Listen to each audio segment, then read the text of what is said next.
নমস্কার, প্রত্যেককে নিয়ে শুরু করছি আমাদের আজকের লাইভ ফোন ইন অনুষ্ঠান। এবং এই অনুষ্ঠানে যিনি উপস্থিত থাকেন আশা করছি তার সাথে আপনারা অনেকেই পরিচিত, তবুও জানিয়ে দেবো যে তিনি একজন উচ্চশিক্ষিত জ্যোতিষ ব্যক্তিত্ব, সাথে একজন শাস্ত্রজ্ঞ ব্যক্তি, যিনি শাস্ত্রর ব্যাপারে যা কিছু আমাদের অনুষ্ঠানে তুলে ধরেন সেটা জানবেন একেবারে, মানে আমাদের যেটা প্রয়োজনীয় এবং যেটা পিওরেস্ট জায়গা সেটাই কিন্তু আমাদের অনুষ্ঠানে তুলে ধরেন। মানে তার মন গড়া কোনো কথা কিন্তু এখানে থাকে না, শাস্ত্র থেকে তুলে নিয়ে তার বিশেষ তথ্যগুলো আমাদের অনুষ্ঠানে তিনি আপনাদের জন্য নিয়ে আসেন। আর আমাদের সামনেই যেমন রয়েছে বিশেষ কিছু গুরুত্বপূর্ণ তিথি নক্ষত্রক্ষণ, যেমন রয়েছে শিবরাত্রির অমাবস্যা তিথি বা শিব চতুর্দশী। অর্থাৎ শিব চতুর্দশী হচ্ছে প্রথম আগের দিন পালন করা হয়, পরবর্তী সময় হচ্ছে শিবরাত্রির অমাবস্যা তিথি, এবং দেবাদিদেব মহাদেবকে উপাসনা করার একটি অত্যন্ত উৎকৃষ্ট দিন হচ্ছে এই শিবরাত্রির তিথি। তো এই বছর মানে 2026 সাল, আপনারা জানেন যে এটা রবির বছর, আর এই শিবরাত্রির তিথিতে বিশেষ কিছু রবির বছর অনুযায়ী উপাচার রয়েছে, যেই উপাচারগুলো আজকে আমরা আমাদের অনুষ্ঠানে বলবো। আর তার আগে আরেকবার জানিয়ে দেবো যে দেবাদিদেব মহাদেবকে যদি এই শিবরাত্রির অমাবস্যা তিথি বা শিব চতুর্দশী তিথিতে আপনারা মন থেকে এবং একদম শাস্ত্রীয় মতে সমস্ত উপাচার মেনে তার উপাসনা করতে পারেন, তার আরাধনা করতে পারেন, তাহলে কিন্তু আপনার জীবনের অনেক আগত যে বিপদ আছে সেগুলোকে আপনারা এড়িয়ে চলতে পারবেন এবং আপনাদের সমস্যার জায়গাগুলো অনেকটাই কিন্তু সরিয়ে ফেলতে পারেন। কিন্তু বিশেষ যাদের সমস্যা রয়েছে, যাদের গুরুতর সমস্যা রয়েছে, সেক্ষেত্রে তো অবশ্যই যোগাযোগ করতে হবে। আর শিব চতুর্দশী বা শিবরাত্রির অমাবস্যা তিথি পালনের জন্য বা আরেকটি বিশেষ যে উপাচার বা জায়গা, সেটি হচ্ছে যজ্ঞা অনুষ্ঠানের আয়োজন করা। আর সবকিছুর দিক থেকেই আপনারা যাকে একেবারে সর্বপ্রথমে বেছে নেবেন তাকেই কিন্তু এই অনুষ্ঠানে পেয়েছি, অর্থাৎ জ্যোতিষ সার্ণব গৌরব, যিনি জানবেন যে আপনাদের যে উপাচারের কথা বলবেন সেটা একেবারে পুরোপুরি প্রকৃত শাস্ত্র থেকে নেওয়া, এবং তার বুদ্ধিমত্তা দিয়ে আমাদের এই রবির বছর 2026 অনুযায়ী সেটিকে কিন্তু আপনাদের জন্য তৈরি করেছেন। অর্থাৎ বিশেষ কিছু তথ্য রয়েছে আমাদের আজকের অনুষ্ঠানে। আর আমাদের অনুষ্ঠানে স্বাগত জানাই জ্যোতিষার্ণব গৌরবকে। নমস্কার। নমস্কার। এই যে শিবরাত্রি তিথি এই বছরটা কি জানি আমরা যে রবির বছর, আগের বছরটা ছিল আমাদের মঙ্গলের বছর। তাহলে মঙ্গলের বছরে একরকম ভাবে পালন করা হয়েছে। রবির বছরে বিশেষ কিছু উপাচার কিন্তু আজকে বলবো, যেগুলো কিন্তু আপনারা পালন করলে আপনাদের বিভিন্ন সমস্যা থেকে আপনারা কিন্তু বেরিয়ে আসতে পারবেন। এবং এই বছরে কি কি জায়গা থেকে আপনারা ভালো থাকতে পারবেন কিভাবে, সেটাও কিন্তু এই শিবরাত্রিতে কিছু নিয়ম আপনারা যদি পালন করেন, বিভিন্ন সমস্যা আমি পয়েন্ট ধরে ধরে বলবো, সেগুলো থেকে আপনারা নিজেদেরকে মুক্ত করতে পারবেন। তাহলে শিবরাত্রি আমরা যেমন ভাবে পালন করি সেটা তো একটা রয়েছে, যে 4টে প্রহরে আমরা বিভিন্ন রকম দ্রব্যাদি দিয়ে শিবের অভিষেক এবং সমস্ত কিছু তার পূজা পাঠ সেগুলো আমরা করি।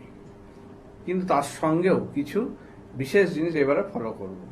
যেহেতু রবির বছর, এই বছর কি করব, ফল যখন দান করব আমরা যে পুজোর জন্য, সেই ফলে কিন্তু অবশ্যই একটি লাল ফল, বিশেষ করে আপেল অথবা বেদানা, এই জিনিসটা যদি হয় খুব ভালো জিনিস। এই ফল কিন্তু একটা দেবই। বেল যেমন দেন সেগুলো সব বাকি যা যা পঞ্চফল দেন সেগুলো দিচ্ছেন, কিন্তু সঙ্গে এইটা একটা অবশ্যই রাখবেন এই বছরে। এবং এই ফলটি আপনি মানে পুজোর পরে সেটা আপনি কাউকে দান করবেন। এতে কিন্তু আপনার একটা মনস্কামনা কিন্তু পূর্ণ হবে। একটি মনস্কামনা আপনি করতে পারেন, সেটা কিন্তু পূর্ণ হবে। বাকি এবার দেখে নেওয়া যাক যে শিবরাত্রির দিনে কিছু দ্রব্য আমরা শিবের মাথায় আমরা ঢালছি, যেমন দুধ, গঙ্গা জল, দই, ঘি, মধু, সিদ্ধি, এই জিনিসগুলো কিন্তু মাস্ট। এর মধ্যে প্রত্যেকটা জিনিসের কিন্তু এক একটা কাজ রয়েছে। তাহলে সেই কাজটাকে সাকসেস পেতে কিন্তু এই দ্রব্যগুলো কিন্তু শিবলিঙ্গের মাথায় ঢালতে হবে। এবং প্রত্যেকটা জিনিস ঢালার পরে আমরা কিন্তু গঙ্গা জল দিয়ে অবশ্যই সেটাকে ধুয়ে নেবো, দিয়ে পরের দ্রব্য আবার দান সেখানে ঢালবো। তো আমাদের সেইভাবে কিন্তু এগোতে হবে। তার আগে ফোনটা দেখে নি কে আছে, তারপরে বাকিটা আবার আসছে। বলুন কে আছেন সাথে। নমস্কার। নমস্কার, হুম। আমি প্রদীপ দাস বলছি। আচ্ছা, কোথা থেকে ফোন করেছেন? আমি বলছিলাম মেদিনীপুর থেকে। আচ্ছা, কার ব্যাপারে জানবেন? একটু আমার সম্বন্ধে জানতে চাই। আচ্ছা, ডেট অফ বার্থটা বলুন। অ্যাকচুয়ালি আমার সম্বন্ধে বলতে হবে, আমার ফ্যামিলিগত, আমার মায়ের ব্যাপারে একটু জানতে চাই। আচ্ছা, তাহলে মায়েরটা আচ্ছা, বলুন, ঠিক মায়ের আছে, ডেট মায়ের নাম আর ডেট অফ বার্থটা বলবেন। মায়ের ডেট অফ বার্থ হচ্ছে 4th এপ্রিল হুম। 1962। আচ্ছা, সময়? সময় হচ্ছে বিকেল 5:40। বিকেল আচ্ছা। 5:40। আর জন্মস্থান জন্মস্থান মেদিনীপুর। কোথায়? মেদিনীপুর। মেদিনীপুর। মেদিনীপুর। আচ্ছা, ঠিক আছে, আপনি সাথে থাকুন, বলে দিচ্ছেন। আচ্ছা,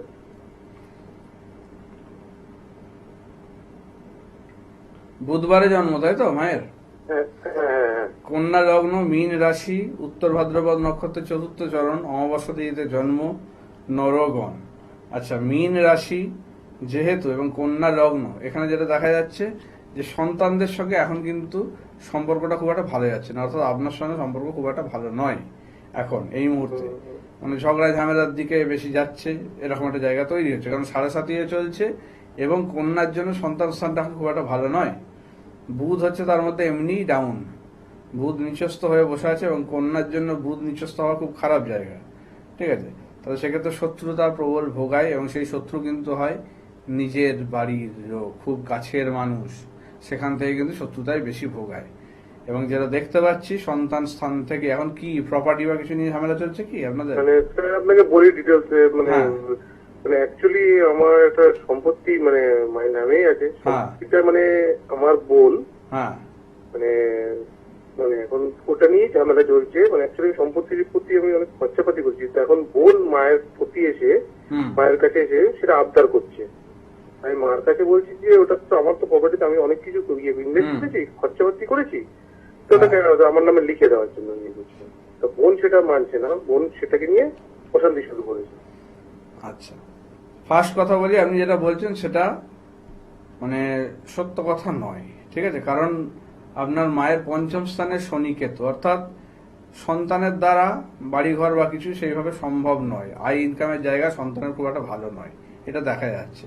তার মানে আপনি যে প্রপার্টি বা ইয়ের কথা বলছেন সেটা আপনার দ্বারা হয়নি, এটুকু নিশ্চিত আপনার মায়ের ছক থেকে। এখানে আপনার মায়েরই না স্যার, কন্ট্রিবিউশন বেশি। আমি ইয়ে করেছি খরচাপাতি কি সব, মানে বললে তো হবে না, আপনার মায়ের ছক সেটা বলছে না।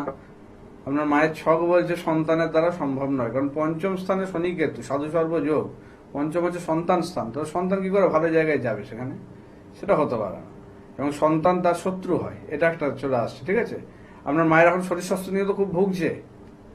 হ্যাঁ স্যার। হ্যাঁ, মানে ব্যথা যন্ত্রণা, লোয়ার পোর্শন নিয়ে খুব প্রবলেম, হাঁটা চলা করতে সমস্যা হচ্ছে খুব। হাঁটাচলা করতে সমস্যা, হ্যাঁ, মানে বিছানায় এবং শুয়ে থাকে, তা এইটা বলতে পারে আমি টুকটাক বাথরুম বাথরুম যেতে পারে, সেইভাবে হাঁটাচলা করতে পারে না। এবং এইটাও দেখতে পাচ্ছি আপনাদের দিক থেকেই হচ্ছে।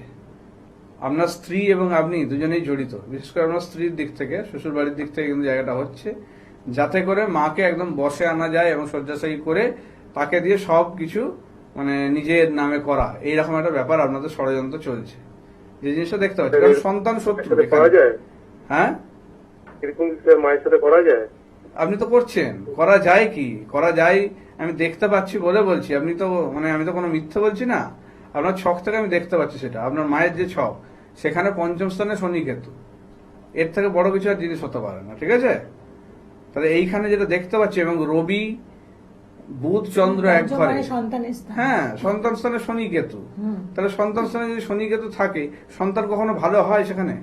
সেই সন্তান তার বাধ্যের বা তার মানে উপকারী সন্তান হবে না, হিতকারী সন্তান হতে পারে না, এবং সন্তানের উন্নতিও হয় না সেইভাবে, এটা আমি দেখতে পাচ্ছি। মায়ের ইয়েতেই চলছেন, মা তো সরকারি চাকরি করতো, কারণ মঙ্গল বৃহস্পতি এক ঘরে, লক্ষ্মী যোগ। হ্যাঁ, এখন পেনশন পান, তাহলে সেইটাও আপনারা ইউজ করছেন। সবকিছুই আপনারা নিয়ে ওনাকে এইরকম আপনি করতে পারছেন জিনিসগুলো, তার উপরে যেহেতু দেখুন আমাদের সাথে থাকে, আমার কাছে থাকে, আপনার কাছে থাকে, আপনি ব্যবহার করছেন, সবকিছু করছেন তাকে, কিন্তু তার উপরে এরকম ক্ষতিগুলো করতে পারছেন আপনারা? হ্যাঁ, আপনি আপনার স্ত্রী মিলে এইগুলো করছেন, এগুলো কি উচিত কাজ? এর কি ভালো ফল পাবেন আপনারা?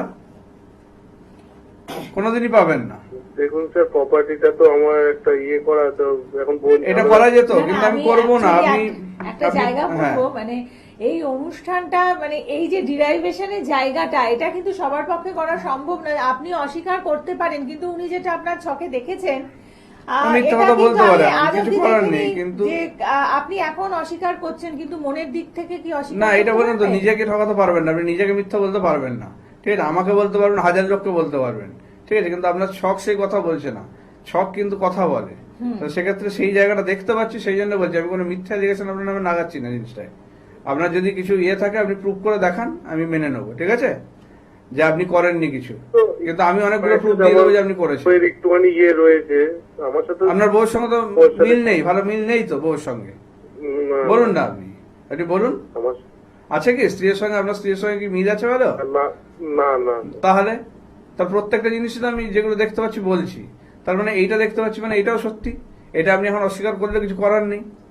আপনাকে তো আমি জোর করে এখানে ফোনের মধ্যে স্বীকার করাতে পারবো না, আপনি যদি না নিজের থেকে অনুতপ্ত না হন বা মনের ভেতর থেকে যদি জিনিসটা না আসে, ঠিক আছে? ওই বইয়ের চাপ বা ফ্যামিলির একটা চাপ স্যার, মানে বললাম তো, যত যাই হোক আপনার নিজের একটা পার্সোনালিটি, নিজের একটা মেরুদণ্ড রাখা উচিত ছিল, ঠিক আছে? যত যাই চাপ দিক যাই হোক, আপনার মা, সে আপনাকে এত ইয়ে করে মানুষ করেছে কষ্ট করে, তারপরেও তার এখনো সবকিছুই আপনার চলছে তার মানে দয়াতে বলতে গেলে, তারপরেও আপনারা কি করে করছেন এই জিনিসগুলো? জান, আপনার কোনো কাজ আমি করবো না, ফোন রেখে দিন। না স্যার একটুখানি স্যার। না না না, ফোন রাখুন, ফোন কেটে দেন। একদম। এবং এই ধরনের মানুষ কিন্তু ফোন হ্যাঁ, করবেন হ্যাঁ, না, কারণ আমি এদেরকে এন্টারটেন করি না। এইরকম মানে কাজকর্ম করার পরে মানে আশা করবেন না যে আপনি আপনাদের কোনো সাহায্য করব। আমি এই জিনিসগুলো একদমই মানে ইয়ে করতে পারি না। তো সেক্ষেত্রে আপনারা মানে মাথায় নিয়ে আসবেন যে আপনার সবার কাজ কিন্তু আমি করি না। আপনি খোঁজ নিয়ে দেখতে পারেন আমার ক্লায়েন্টদের থেকে, অনেক ক্লায়েন্ট আমাকে কাজ করানোর জন্য বারবার রিকোয়েস্ট করে ইয়ে করে, তারপরেও কিন্তু আমি তাদের কাজ করি না এই একটাই কারণে, তাদের মধ্যে সেই সততা বা সেই সৎ উদ্দেশ্য সেইগুলোর অভাব, যেটার জন্য তাদেরকে কিন্তু আমি সাহায্য করি না। কারণ অসৎ মানুষকে সাহায্য করা মানে সেটা কিন্তু আমার নিজেরও একটা মানে মানে অন্যায় কাজ, সেই জিনিসটা আমি করব না, কারণ আমার বিবেক সেখানে বাধা দেয়। তাহলে সেক্ষেত্রে আপনি আশা করে আসবেন না যে সবার কাজ আমি করে দেবো। আপনি ভালো হন, আপনার মানে চিন্তা ভাবনা ভালো থাকুক, সেক্ষেত্রে আমি আপনাকে সাহায্য করব অবশ্যই, এবং যেখানে করা যায়, যতটা গাইড করা যায় আমি আছি সেখানে, আমার সর্বস্ব দিয়ে আপনাকে সেখানে আমি সাহায্য করব। কিন্তু যেখানে দেখতে পাচ্ছি আপনার দ্বারা এরকম অন্যায় কাজ হচ্ছে, সেখানে আমি কোনোভাবেই আপনাকে সাহায্য করে মানে প্রবলেম আমি ক্রিয়েট করতে পারবো না, ঠিক আছে? এটা আমার মন থেকে আসবে না। তাহলে এই ধরনের মানুষ দূরে থাকবেন, এদের আমি সাহায্য করবো। মানে অন্যায় করা আর অন্যায় সহ্য করা, মানে এটা হচ্ছে আরো বেশি অপরাধ বলে হ্যাঁ হয়ে হ্যাঁ থাকে, হ্যাঁ, তাই না? অবশ্যই সেখানে তাদের সাহায্য করার কোনো প্রশ্নই আসে না। হ্যাঁ। আচ্ছা, আবার ফিরে আসি আমাদের দেখুন, যেটা বললাম যে ফলের ব্যাপারটা তো একটা বললাম, এবার যেটা করবেন, এই যে বেলপাতা যে ইউজ হয় না, এই বেলপাতা এই বছরে 10টা বেলপাতা আপনি শিবলিঙ্গের ওখানে দেবেন, কারণ রবির বছর 10 মানে 1 আসবে, সেখানে 10টা বেলপাতা আপনি শিবের মানে মাথায় দেবেন। তার থেকে একটা বেলপাতা, এবং সব বেলপাতায় কিন্তু অবশ্যই সাদা চন্দন মাখিয়ে দেবেন, তার মধ্যে একটি বেলপাতা আপনি তুলে নেবেন, সেটা নিজের কাছে রাখবেন। এটা আমি প্রতিবার বলি, এইবারও বলছি, এটা কিন্তু খুব কার্যকরী টোটকা, এটা কিন্তু করে দেখবেন, এটা কিন্তু বারবার করুন। অনেক ক্লায়েন্ট কিন্তু এটা করে ফল পেয়েছে, সেই জন্য আমি বলছি জিনিসটা, কারণ বেলপাতা কিন্তু এই যে শিবলিঙ্গের ভাইব্রেশনটাকে কিন্তু ক্যাচ করে।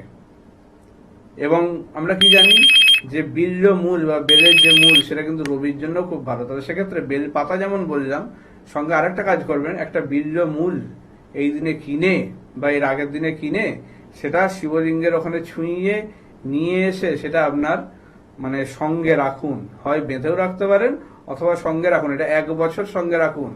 এতে কিন্তু আপনার শত্রুতার জায়গা অনেক কাটবে, সৌভাগ্য ডেকে আনবে, এবং ভালো ভালো জায়গায় যেখানে বাধা পড়ছিল কাজকর্মে, সেগুলো কিন্তু অনেকটাই কেটে যাবে।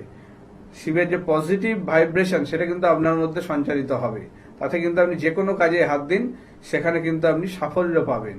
এইটা কিন্তু করে দেখুন, বিল্লমূল এবং একটি বেলপাতা, 10টা বেলপাতা দেবেন, তার মধ্যে একটি বেলপাতা নিজের সঙ্গে নিয়ে আসবেন, এবং সঙ্গে একটা বিল্লমূল সেই শিবলিঙ্গের ওখানে ছুঁয়ে নিয়ে আসবেন। এই দুটো জিনিস নিজের সঙ্গে রাখবেন 1 বছর, পরের শিবরাত্রি পর্যন্ত। তাতে কিন্তু আপনার বললাম যে মানে বাধা বিপত্তি শত্রুতা সব জায়গা থেকে আপনাকে কিন্তু বাঁচাবে, ঠিক আছে? কে আছেন দেখি? বলুন, কে আছেন? নমস্কার। হ্যাঁ নমস্কার, আমি অর্পিতা দাস বলছিলাম। আচ্ছা, হ্যাঁ, কার বলুন। ব্যাপারে জানবেন? আমার ছেলের ব্যাপারে একটু জানার ছিল। ছেলের ব্যাপারে ছেলের আছে। নাম? নাম আর ডেট অফ বার্থটা বলুন। ছেলের নাম রিজু দাস। আচ্ছা, ও 2রা ফেব্রুয়ারি 2020-তে জন্ম। 2রা ফেব্রুয়ারি হুম। 2020। 2020 মানে তো মানে ছোট একদমই ছেলে, বাচ্চা। বাচ্চা ছেলে। আচ্ছা, হ্যাঁ, হ্যাঁ। সময়? আর আমি খড়দা থেকে বলছি, খড়দাতেই জন্ম ওর। আচ্ছা, রাত 9:31। রাত 9:31। হুম। আর জন্মস্থান কোথায়? খর্দাতে বলুন। জন্মস্থান খড়দা। আচ্ছা ঠিক আছে, সাথে থাকুন। 2/2/2020, 9:31, খর্দা। আচ্ছা, রবিবার জন্মবা তাই তো? হ্যাঁ, হ্যাঁ, হ্যাঁ। কন্যা লগ্ন, মেষ রাশি, এর সাথে সাথে চলছে। ভরণী নক্ষত্রের 4র্থ চরণে জন্ম, নরগণ। দেখুন ওর যে নক্ষত্র পেয়েছে, এই নক্ষত্রের যে চরণটা পেয়েছে, এটা কিন্তু মানে এগুলো কিন্তু সহজে ইয়ে হয় না। এই নক্ষত্র এবং এই লগ্ন এর একটা কম্বিনেশন রয়েছে, যেটা কিন্তু মানে মানুষের মধ্যে কিছু মানে কিছু ভালো জিনিস যেমন করে, এর ক্ষেত্রে যেমন কি কিছু খারাপ জিনিস আসবে। বিশেষ করে মানে নার্ভের জায়গা যেটা দেখা যাচ্ছে এখন, কিছু নার্ভের কিছু প্রবলেম দেখা দেবে এবং ভয় ভীতি নিজের মধ্যে একটু কাজ করবে, ঠিক আছে? যেটা দেখতে পাচ্ছি এখন মানে আপনাদের সঙ্গে কানেকশনটা একটু কম। আপনারা কি চাকরি বাকরি করেন, ওর সঙ্গে থাকেন না নাকি বেশি? হ্যাঁ, আমরা দুজনেই চাকরি করি, দুজনেই আইটি সেক্টরে চাকরি করি। আচ্ছা। তো তাহলে ওকে দেখাশোনা কে করে? তো একটু হ্যাঁ, ছোট থেকে একটু মানে প্রথম জন্মের পর আমার বাপের বাড়িতে ছিলাম কিছুদিন, তারপরে একটা মানে আমাদের একজন খুব বিশ্বস্ত আয়া মাসি ওকে মানুষ করে। আচ্ছা, মানে এখনো সেই দেখাশোনা করে তাই তো? হ্যাঁ, একদম ছোট থেকে, আচ্ছা। মানে ওর কয়েক মাস থেকেই উনিই দেখছেন। তো ওর মধ্যে প্রবলেমটা কি দেখছেন এখন? এই যেটা বললাম ভয় টয় পাচ্ছে এগুলো বেশি হচ্ছে নাকি? হ্যাঁ, প্রবলেমটা ওর জন্যই আমি ফোনটা করেছি। প্রবলেমটা হচ্ছে হুম। মানে আগে তো একটা খেলাধুলা বা যাই তো কয়েক মাস ধরে দেখছি হ্যাঁ। আমরা ঘরে আসলে মানে বিশেষ করে আমার কোলে একদম যে আসছে আর যেতে চাইছে না। মানে খাওয়াতে নিয়ে গেল আয়ামাসি সারাদিন দেখে উনি খাওয়ায়, আমি পাশে বসে থাকি, কিন্তু মানে ও খাওয়াটা আমার কোল থেকে খাচ্ছে। আচ্ছা, মানে ওনার কাছে যেতে চাইছে না আগে বেশি। ঢুকে ফুপিয়ে ফুপিয়ে কাঁদছে, সকাল হলে অফিস যেতে দিচ্ছে না আমাদের, এরকম একটা ব্যাপার। আচ্ছা, এটা কয়েক মাস ধরে হচ্ছে বলছেন? আগে ছিল না। আচ্ছা দেখুন, ওর ছকটা একটু অ্যানালাইজ করা যায়। 4র্থ স্থান দেখতে পাচ্ছি বৃহস্পতি কেতু, 4র্থ স্থানে কেতু। 4র্থ স্থান হচ্ছে মাতৃস্থান, ঠিক আছে? এবং সেখানে কেতু, এবং তার মানে কি রাহু দৃষ্টিও পড়ছে, গুরুচণ্ডাল দোষ, এবং 5ম স্থানে রবি শনি, ঠিক আছে?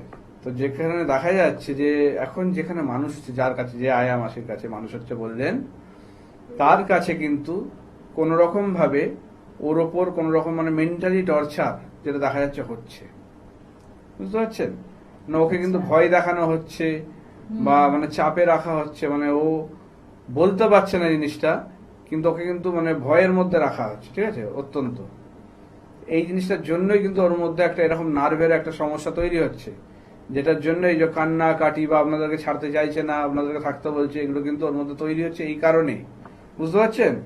হ্যাঁ, এবং আরো একটা জিনিস দেখতে পাচ্ছি, যেহেতু 4র্থ স্থানে কেতু, অর্থাৎ কোনো শত্রুতার জায়গা, বিশেষ করে মানে কোনো বাইরের লোক কিন্তু ইনভলভ আছে এখানে। সে কিন্তু প্রতিবেশীর মতো কোনো জায়গা, ঠিক আছে? প্রতিবেশীর জায়গা থেকে কোনো মানে বৃহস্পতি তো মানে পুরুষ গ্রহ, অর্থাৎ কোনো পুরুষ কেউ কিন্তু আপনাদের বাড়িতে কিন্তু আনাগোনা আছে, যেটা দেখা যাচ্ছে। হয়তো সে আয়ার সঙ্গে যুক্ত কেউ, মানে আমাদের বাড়ি আমাদের নিজস্ব বাড়ি বা হ্যাঁ। একটু নিরিবিলি, তো আমরা উপরে থাকি, নিচে ভাড়া থাকে, যাই হোক তারাও সারাদিন থাকে না। আচ্ছা। কিন্তু আপনি যেটা বলছেন এখন একটু সন্দেহ হচ্ছে। বেশ কিছুদিন আগে বাড়িতে একটু ওই সিগারেটের ছাইয়ের মতো পেয়েছিলাম। আচ্ছা যে আমরা দিনের শেষে আসলে ওই মাঝে মাঝে সিগারেটের একটা গন্ধ লাগে। আচ্ছা, তো এটা তো বুঝতে পারছি না এটা বাড়িতে কেউ খায় না তো নাকি? না খায় না, আর মাসিরও খাওয়ার কথা না, যিনি থাকেন উনিও খাওয়ার কথা না।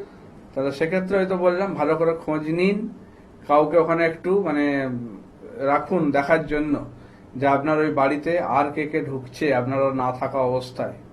কারণ সেখান থেকে কোনো কিন্তু পুরুষের কানেকশন দেখা যাচ্ছে, মহিলার থেকে নয়, কোনো পুরুষ, বৃহস্পতি তো পুরুষের জায়গা দেখা যাচ্ছে। তাহলে পুরুষ কোনো মানে লোকের দ্বারা আপনার কিন্তু বাড়িতে ওই বাচ্চার ওপর কিন্তু কোনো টর্চার বা ইয়ে করা হচ্ছে, যে কিন্তু আয়ার সঙ্গে যুক্ত, ঠিক আছে? আপনি একদিন আপনারা কাজে বেরোনোর নাম করে ফিরে আসুন বা কাউকে ওখানে রাখুন যে একটু খোঁজ রাখবে। আপনাদের ওখানে লোকজন কম বলছেন, তাও একটু চেষ্টা করে কাউকে একজনকে অন্তত কিছুদিনের জন্য একটু রাখুন, যে একটু অন্তত খোঁজ দিতে পারবে যে আপনার বাড়িতে কেউ আসছে কিনা। সেটা তো না হয় করলাম, কিন্তু ওর ভেতরে যে এই ভয়ভীতিটা ক্রমশ বাড়ছে, এটা কি করে দূর করবে? এইটা ঠিক করে দেওয়া যাবে, ঠিক আছে। যে ভদ্রলোক আসছে তার তো আগে আটকানো, তাকে মানে ঢুকতে দেওয়াটা আটকাতে হবে। আচ্ছা, আচ্ছা। এই আয়ামাসির আন্ডারে রাখা যাবে না, একে বিশ্বাস করে ভুল করেছেন, ঠিক আছে। এ কিন্তু ঠিক মতো আপনার ছেলেকে যত্ন, খাওয়া দাওয়া এগুলো করায় না। ওর মধ্যে বিভিন্ন রকম ডেফিসিয়েন্সিও দেখতে পাবেন, কারণ ওর যে ছক দেখছি মানে কিছু ভিটামিন বা কিছু শারীরিক কিছু প্রবলেম কিন্তু আসার কথা, ঠিক আছে। রবি শনির জায়গা তো, চোখ টোকের কিছু মানে পাওয়ার বা সমস্যা আসবে, এবং মানে স্কিনের কিছু প্রবলেম সেটাও কিন্তু আসতে পারে। এগুলো কিন্তু খাওয়া দাওয়া ঠিক মতো হচ্ছে না, পুষ্টি ঠিক মতো পাচ্ছে না, এটাও কিন্তু কিছুদিনের মধ্যে ধরা পড়বে, আপনাকে বলে রাখলাম, এটাও ধরা পড়বে। তাহলে এই আয়ামাসির থেকে কিন্তু মানে সরাতে হবে, অন্য কাউকে রাখতে হবে, বিশ্বস্ত কাউকে।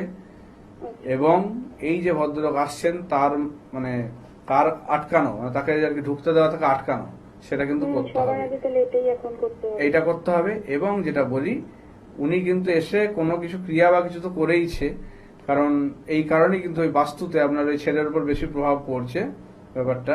তাহলে বাস্তুর দোষটাও কিন্তু খণ্ডন করতে হবে, ঠিক আছে। এই বাস্তুর দোষ খণ্ডন করতে হবে, যেটা কিন্তু বিশেষ কিছু জিনিসপত্রের দরকার, যেটা কিন্তু ওই যে কাশী বিশ্বনাথের কিছু জিনিস লাগবে এই ধরনের কাজে করতে। তাহলে সেই কিছু জিনিসপত্র দিয়ে আপনার বাস্তু যোগ্যটাকে সম্পন্ন করে মানে আপনার সন্তানের একটা প্রোটেকশন দিতে হবে। তার ফলে কিন্তু ওর এই ভয় ভীতি বা এই যে নার্ভের সমস্যা এগুলো আসতে যাচ্ছে, বা এই যে মানে শারীরিক যে প্রবলেম, মানসিক যে প্রবলেম, এগুলো কিন্তু সব কিন্তু তার কাটিয়ে দেবে, এবং সেখান থেকে আপনাদের সঙ্গে কানেকশনটা আবার ঠিক হবে, এবং ওকে আনন্দে হাসি খুশিতে রাখবে আবার। নাহলে কিন্তু ও কিন্তু ডিপ্রেশন, হতাশা এগুলোর মধ্যে ঢুকে যাচ্ছে, এবং আস্তে আস্তে ও কিন্তু মানে আপনি কিছুদিন পরেই বুঝতে পারবেন, যদি ঠিক মতো এগুলো না কাটানো হয় তাহলে কিন্তু নার্ভের পেশেন্ট হয়ে যাবে, ঠিক আছে। হ্যাঁ, এটা আপনি ঠিকই বলছেন, মাঝরাতেও না ফুপিয়ে ফুপিয়ে ঘুমের মধ্যে অনেকক্ষণ কাটছে। হ্যাঁ, এই তো বললাম যে এই জিনিসগুলো অস্বাভাবিক কিছু দেখবেন মানে ঘুমের মধ্যেও নর্মাল থাকছে না। না, থাকবে না, ও ভয় পাচ্ছে, তো ওকে তো ভয় দেখানো হচ্ছে জিনিসটা, ও তো ট্রমাতে আছে জিনিসটাতে। তাহলে একটা বাচ্চার উপর, মনের উপর যদি এরকম মানে ভয় বা যদি পড়ে, যে একটা চাপ পড়ে, তাহলে সেটা তো তার একটা মানে তার তো নেওয়ার ক্ষমতা এখন কম, তার তো মনের জোরটা কম এখন, তার মধ্যে এখন যেরম ভাবে পড়বে সেটা তার একটা মানে হিতে বিপরীত এখন তার ফল দেবে মানে জিনিসটা। আমার মনে হচ্ছে আপনি একদম ঠিক জায়গায় ফোন করেছেন। দেখুন, এইটা যদি দিনের পর দিন চলতে থাকতো তাহলে তো একটা সাংঘাতিক জায়গায় গিয়ে দাঁড়াতো। অতএব উনি যেমন বলছে, এসে আপনি যোগাযোগ করুন, এবং কাউন্সিলিং বা ইত্যাদির মাধ্যমে আপনার ছেলেকে আবার ঠিক করে দেওয়া সম্ভব। কিন্তু আপনার সন্তানের যে কিন্তু কিছু সমস্যাটা হয়েছে জায়গা, ওটা আগে কাটাতে হ্যাঁ হবে। ওইটাকে কাটাতে হবে, বাস্তুর প্রোটেকশন একটা দরকার, বাস্তু দোষটা খণ্ডন করতে হবে। ওই বাস্তুতে কিছু না কিছু ছড়িয়েছে, যেটার মাধ্যমে কিন্তু এই প্রবলেমটা আরো বাড়িয়েছে, ঠিক আছে। এবং এই জায়গাটা কাটিয়ে ওকে কিন্তু সুস্থ করতে হবে, নাহলে কিন্তু হবে না, ঠিক আছে। এবং একটা ছককে সঠিকভাবে বিশ্লেষণ করলে মানে জীবনের অনেক সমস্যার জায়গাগুলো কিন্তু উঠে আসে। এটা তো বলবো যে একটা মানে ভীষণ অনবদ্য জায়গা, যে এভাবে একটা বাচ্চা, এরকম অনেক বাবা মাই রয়েছে যারা হয়তো দুজনেই ওয়ার্কিং, ছেলে মেয়েকে আয়াদের কাছে রেখে কারো কাছে রেখে যায়, এবং সমস্যা হয়। তো এই যে আপনি যে কাউন্সিলিংটা করলেন, এটাও কিন্তু মানে ভীষণ একটা বলবো যে মানে না, এই ধরনের প্রবলেম এখন মানে প্রচুর, কারণ এখন অনেকে তো ওয়ার্কিং তাহলে সেক্ষেত্রে বাড়িতে কিন্তু তারা সন্তানদের সঙ্গে টাইম দিতে পারে না বা কাটাতে পারে না। সন্তানদের যে দেখাশোনা বা সেটা কিন্তু বাইরের লোকের হাতে কিন্তু ছাড়তে হয়। তাহলে সেক্ষেত্রে দেখুন, আমরা একটা গয়না গাটিও মানে একটা মানে বাইরের লোকের হাতে দিই না, সেই সন্তান তো তার থেকে অনেক দামি জিনিস, তো তাকে কি করে আপনি একটা বাইরের লোকের হাতে অন্ধবিশ্বাসের মধ্যে ছেড়ে দিচ্ছেন? এটা হতে পারে না। আপনার একটা সোনার চেন বা সোনার আংটি কিছু একটা রাখতে পারবেন কারোর কাছে, বাইরের কিছু দিতে পারবেন না তাকে, বা তার সামনে আপনি রাখতে পারবেন না। সেক্ষেত্রে আপনার একটা মানে ভয় ভীতি কাজ করবে। কিন্তু আপনি তার মানে তার জায়গাটা বড় জিনিস সন্তান, সেটা তো আরো দামি, তাহলে সেটাকে আপনি রেখে দিচ্ছেন। তাহলে এইগুলো একটু মানে সাবধান হতেই হবে, না হলে হবে না, ঠিক আছে। তাহলে এই জায়গাগুলো মানে আপনাকে সাবধান হয়ে চলতে হবে, এবং কি করা যায় সেটা কিন্তু দেখে নিয়ে এগোতে হবে। এবং আবার বলবো যে শিবরাত্রির যোগ, যেটা ভীষণ ভালো একটা সময়, কারণ দেবাদিদেব মহাদেব খুব অল্পতেই সন্তুষ্ট হন, এবং তাকে আমরা আশুতোষ বলি এই কারণে যে তিনি অল্পতেই সন্তুষ্ট হন বলে। তো এই বিশেষ যোগকে একেবারেই হাতছাড়া করবেন না যারা যারা সমস্যার মধ্যে আছেন। আমাদের আজকের অনুষ্ঠানে যেভাবে নিয়মের কথা বলা হলো সেই নিয়মগুলো আপনারা অবশ্যই করুন এই শিবরাত্রির যোগে। আর যদি মনে হয় যে আপনাদের বাস্তু সমস্যা আছে ইত্যাদি রয়েছে এবং শিবরাত্রি যোগে আপনারা যজ্ঞা অনুষ্ঠানের আয়োজন করতে চাইছেন, সেটাও কিন্তু করতে পারেন, কারণ জ্যোতিষান্ন গৌরব সশরীরে আপনার বাড়িতে উপস্থিত হয়ে বাস্তু পরিদর্শন করে বাস্তু যজ্ঞের আয়োজন করে থাকেন। আর দূরের বন্ধুরা অনলাইন কনসালটেন্সি করতে পারেন। আজকের পর্ব এতটুকুই। প্রত্যেকে ভালো থাকুন। নমস্কার। নমস্কার।